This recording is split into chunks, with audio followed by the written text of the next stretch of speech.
MCQs are very important, and finally, it is going to help you crack your NEET PG exam. Concise version, especially for those people who are just starting out with their OBG posting or have no knowledge of OBG, like your second and third year. You have a bundle of notes with maximum topics in obs and gynae that you already have notes for, and because they are handwritten notes, you can't understand any notes as well as you can understand your own notes. It will be a very good exercise. So definitely labor ward, third stage of labor complications, you'll get those down, you'll get NST CTG fetal monitoring down. Hi friends, in today's session we are going to talk about a very important topic, something usually that we sort of tend to ignore or tend to forget in the midst of all this running around and MCQ solving, and that is our clinical postings. So in today's session, I am going to give you a little bit of advice on a personal level how to make the most of your OBGYN postings. So yes, MCQs are very important, and finally, it is going to help you crack your NEET PG exam. But the important thing to remember is that at the end of all this, we also have to become good doctors, knowledgeable doctors. Not just that, just forget that for a minute. We don't know when next is going to just suddenly start. We cannot be very sure when it's going to start. One day suddenly we'll have a notification saying that okay, from this session onwards we are going to have next, and in next OBGY is going to be the single most important if I had to tell you what is the most important subject that is going to have the maximum weightage in next, it's going to be OBGY among the long subjects. And I'm not just saying it because I'm OBGY faculty. So today we are going to talk about how to make the most out of your OBGYN postings. And it is very important that most of your syllabus you are able to complete during your postings over the course of. So there are some colleges who start their postings in second year, there are some who start it in their third year, and final year, of course, you have your postings. Final year, of course, you have your postings, and in internship also you have a fair share of exposure to OBGY.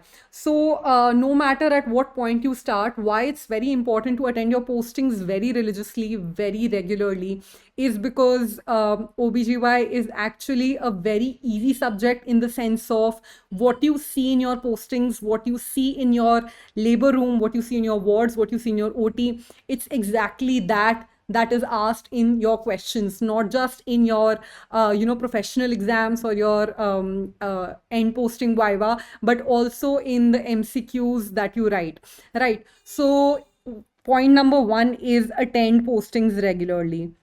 And this is not just me. You ask anybody across the board, any college, even my husband says so, he's a radiologist, but you ask anybody what is the subject that they gleaned the maximum out of, they were actually able to nichod or squeeze out the maximum information, learn the most from during their internship or during their clinical posting. Without a doubt, most people are going to say it is OBGYN. So the scope of the subject is not as vast, as unlimited as in medicine and surgery. There are limited things, and even among those limited things, there are going to be certain things that are not seen very often, hence won't be expected of you. So the syllabus is finite. So the reason for this is the syllabus, unlike in medicine and surgery, the syllabus is finite. Not only is it finite, what you see in your postings is actually what will be asked, because that's all there is in the subject. So point number one will be definitely to attend your postings very regularly, be a part of it. Bas sampling mat karte reh jana, don't just, be a part of sampling. Even small things like sampling, you remember when you do so many times. So I remember at my time, we did not have INI, we had a separate AIMS and PGI exam. And there was one random question, तब तो MCQ में it was not a previous year topic or previous year question, so it wasn't discussed at our time that ये भी question आ सकता है. But one of the questions they had asked was, they had given a random colored cannula and had asked what is the gauge of this cannula. So the more you involve yourself in your clinical postings, there are certain things that you don't expect they're going to ask you, but you will just know कि इसका answer ये है because you've put that cannula so many times into individuals. So do that. So now, how to study OBGY? So I think the best way to study is learning by seeing. You can learn by reading. Learning by doing is actually the best, but doing is something that might be limited, might not be available, accessible to all of you throughout the colleges across the country. So the next best thing that we have is learning by seeing. So if we learn by seeing, so we see something, we ask the residents there, ask the residents or faculties, depending on who you find approachable, who you think is able to explain it better to you. That is something that you can judge. So you ask the residents or you ask the faculty what is happening, what is exactly happening, right? And after that, you go home and read. Now, this is going to sound very exhausting. You're going to say, ma'am, we don't have that much time. So you don't really have to read too much. So, for example, if you're sitting in the OPD, so in OPD, sometimes what happens in some colleges, randomly the faculty will just give you teen char cards they'll give you, and they'll tell you 3-4 cards. Okay, you take the history examination. They won't even give you. So just because they have not given you the examination, don't just write the history and you want to get out of the OPD fast, so you just move on to the next card. Once that history is done, go and discuss it with your resident or with your faculty. Ask them what is missing, what else you could ask, right? And when they're examining the patient, no patient is going to go home without an examination. So when they're examining the patient, you go there, you see the examination. So one is, when you are taking history in the OPD, they can tell you what points are missing, what points are missing. And when they tell you what are the points that are missing, they will also tell you the clinical correlations. See, you should have asked this because this could lead to this, right? So you are gaining new knowledge, number one. Number two is, see the examination. See the examination. So the examination will help you not just to see what is exactly happening in the disease. And this is often a question that is asked to you across exams, right? That what is the examination finding in so and so pathology, right? Not only will it help you to know what is happening, what is expected in the examination, you will also see a lot of commonly used instruments. Commonly used instruments.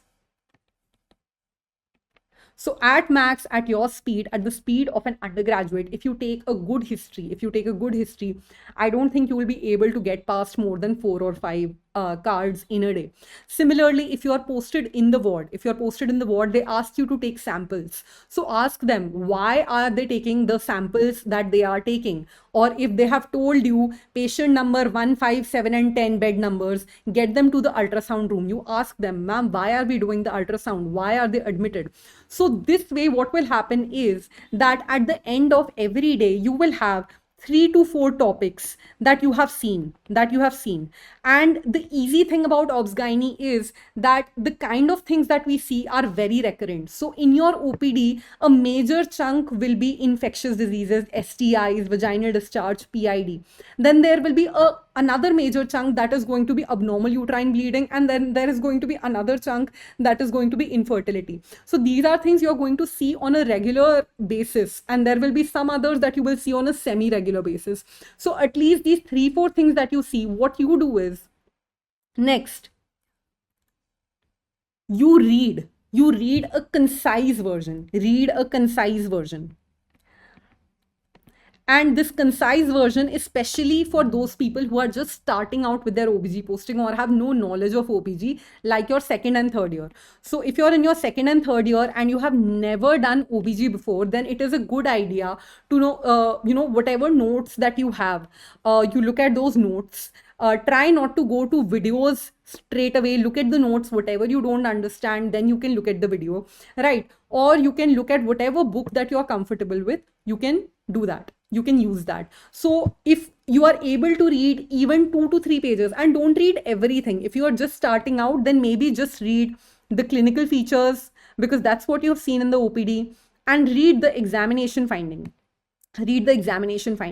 And because these conditions are so recurrent, they are so repetitive, what you will see is next day when you go back to the OPD, of the 4 topics or 3 topics that you've read, you will see that 2 you are seeing again, right? And when you see those two again, you will be able to better correlate. Your history will be better. When you're doing the examination or when your resident is doing the examination, you will be able to confirm the findings with them and see what you have read is actually correlating, and that can really leave an imprint on your mind. So do that. So do that. That will be a great way to go. For those who are a little older, for example, if you are in your final year,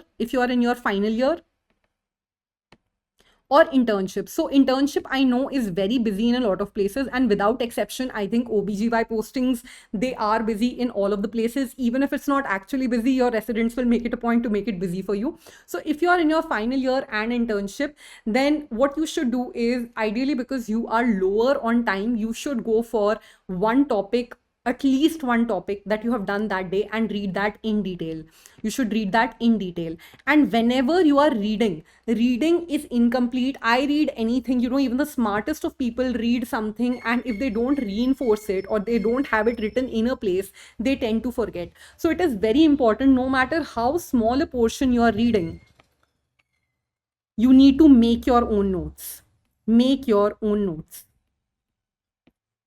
So for example, if I am seeing a patient on vaginal discharge, and today I am going to read about vaginal discharge. So what I do is, I make 2 pages, I take a notebook, 2 or 3 pages, I assign that, okay, these 2 pages are going to be for vaginal discharge. These 2 pages are going to be for vaginal discharge.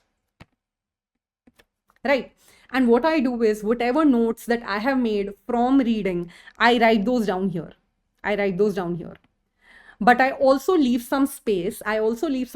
Because you are going to grow up through the years, or you are going to do your previous year's questions, you're going to do your MCQ books, you are going to be taught new things by newer faculty, by maybe your college faculty, by whatever faculty that you're following, for your coaching, right? And then they are going to tell you certain extra points. So those extra points, whatever you have not written, you can add on over here. As a result of this, if you start early, what happens is that by the time you get to your internship and the time for your preparation, you have a bundle of notes with maximum topics in obs and gynae that you already have notes for. And because they are handwritten notes, you can't understand any notes as well as you can understand your own notes. So that is again something that is really going to help you in the long run. So initially you might find it a little stupid or time consuming, or you may not want to do it, but just take those 10 minutes to just sort of summarize what you have read, right? And whenever you are reading some other topic, maybe you have taken notes, or you have taken lecture videos of any institute, right? And maybe if you're reading, for example, radiology, right? And when you're reading radiology, you have a chapter on radiology in gynae, and over there you see certain pictures. For example, for HMOL, you see snowstorm appearance, XYZ, whatever you see. What you can do is, you can add that finding in those sheets as well. Or if you do microbiology, you are talking about bacterial vaginosis, you read about that, you can add that as well. So this integrated sort of studying is something that is not always possible in internship, but if you start early, especially for those who have their clinical posting starting from second and third year, it can be very helpful. Even in your final year, right, by the end of your MBBS, you are going to have a compiled notes, and if you have a good set of compiled notes, there is nobody who can stop you from getting a good rank in whatever exam that you try for, right? So in the beginning, I would suggest, especially for those who are in their second to final year, even in fact final year is plus minus, I would say do not jump into MCQs right in the beginning, because once you start doing MCQs,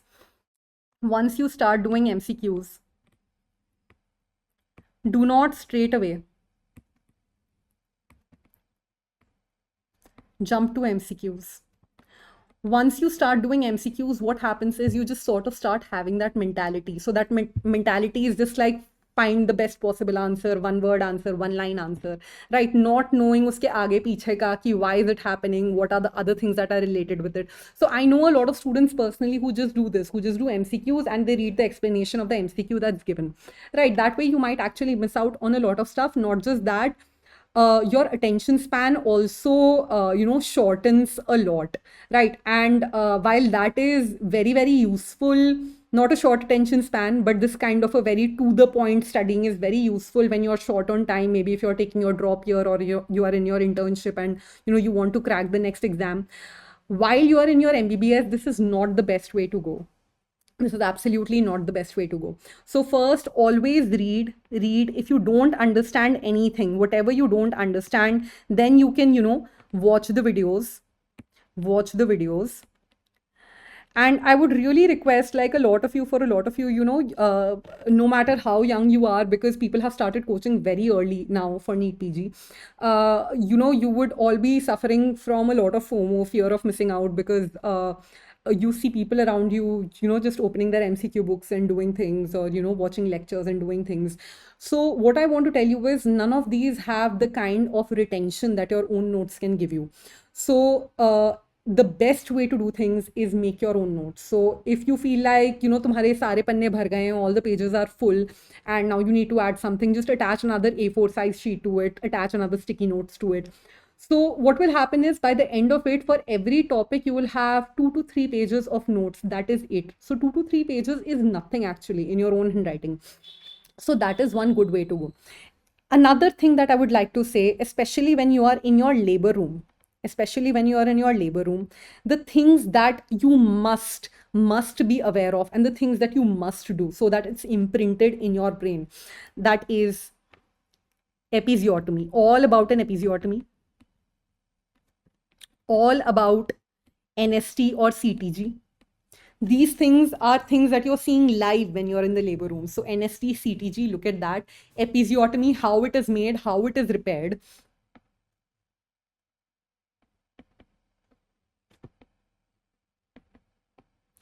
And the best way to learn PPH is nothing but just posting yourself in the labor room. It is so common, right, that you are going to see it all the time.